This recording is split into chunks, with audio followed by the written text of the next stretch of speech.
అందరికీ హాయ్ అండి. ఈరోజు బొరుగులతో ఒక మంచి రెసిపీ చేద్దామండి. నేను ఇక్కడ ఒక హాఫ్ కేజీ వరకు బొరుగులు తీసుకున్నాను. ఇప్పుడు బొరుగులు మునిగే వరకు నీళ్లు వేసుకుందామండి. నీళ్ళల్లో బాగా బొరుగులని ముంచుకోవాలండి. ఇలా వాటర్లో మంచిగా ఒత్తేసుకొని నీళ్ళని గట్టిగా పిండి వేరే గిన్నెలో వేసుకోవాలండి. నీళ్ళు పారవేసేసి మళ్ళీ కడాయిని మనము స్టవ్ పై పెట్టుకుందాము.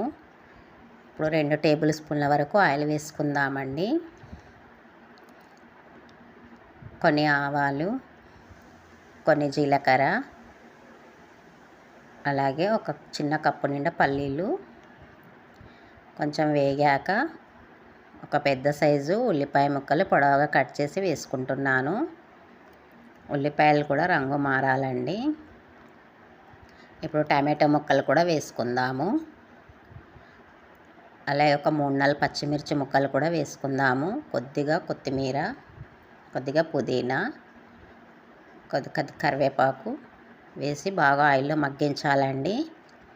టమాటాలు, ఉల్లిపాయలు అన్నీ మంచిగా మగ్గాలండి.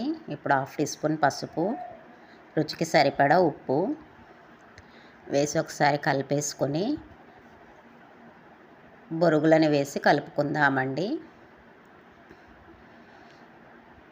ఈ రెసిపీని అయితే మేము ఒగ్గాని అంటామండి, కొందరు సుశీల అని కూడా అంటారు.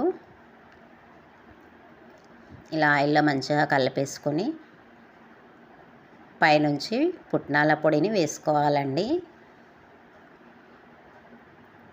పుట్నాల పొడి కూడా బాగా కలిపే వరకు కలుపుకోవాలండి. ఇంతేనండి, స్టవ్ ఆఫ్ చేసుకొని దింపేసుకోవడమే.